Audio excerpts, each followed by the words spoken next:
We'll have time for pictures a little later, but you got away from me before I could read it.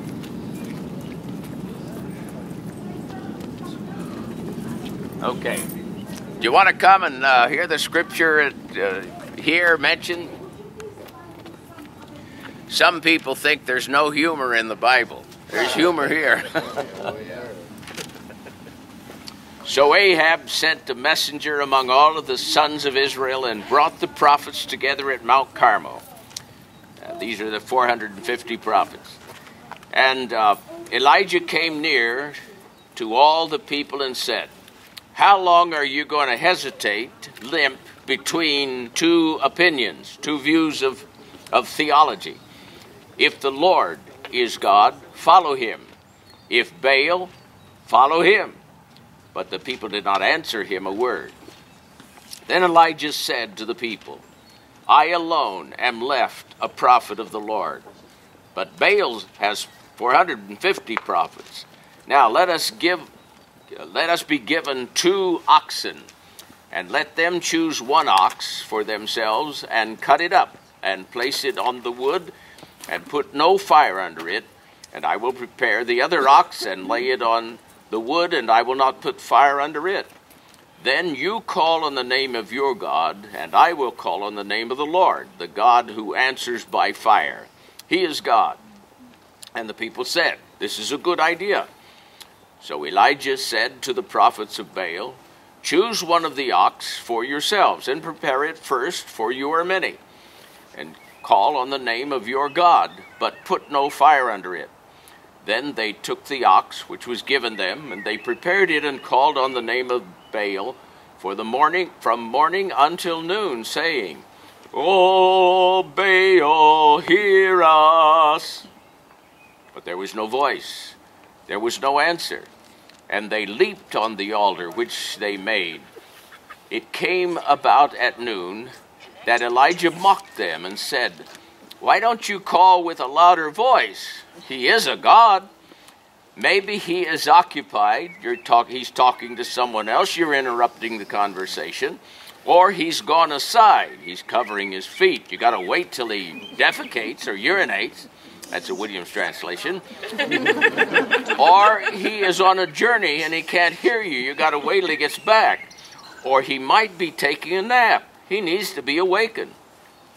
So they cried with a loud voice and cut themselves according to the custom with swords and lances until the blood gushed out on them.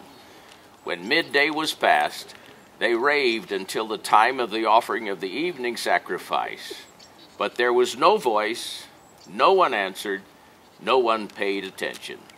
Then Elijah said to the people, "Come near to me." So all of the people came near to him, and he repaired the altar of the Lord which had been torn down. Elijah took 12 stones according to the number of the tribes of the sons of Jacob, to whom the word of the Lord had come, saying, "Israel shall be your name." So with the stones he built an altar in the name of the Lord, and he made a trench around the altar, large enough to hold 2 measures of seed. Then he arranged the wood and cut the ox in pieces and laid it on the wood. And he said, "Fill 4 barrels of water and pour it on the burnt offering and on the wood."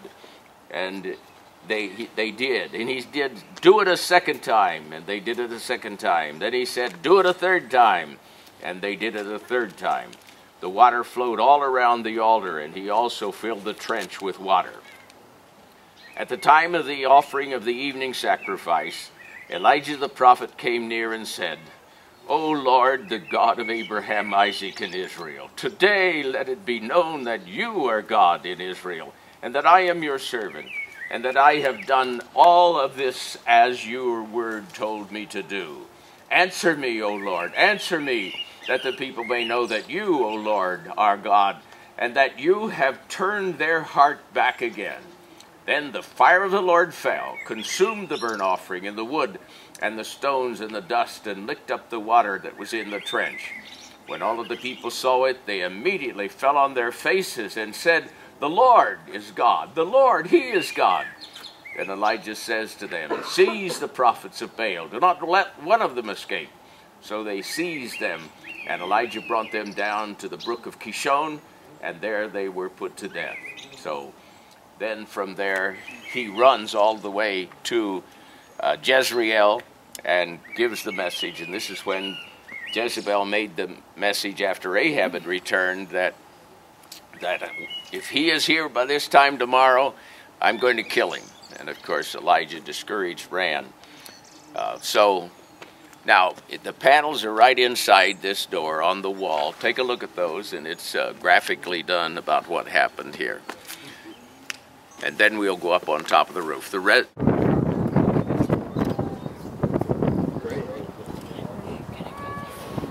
Take it regardless. Oh.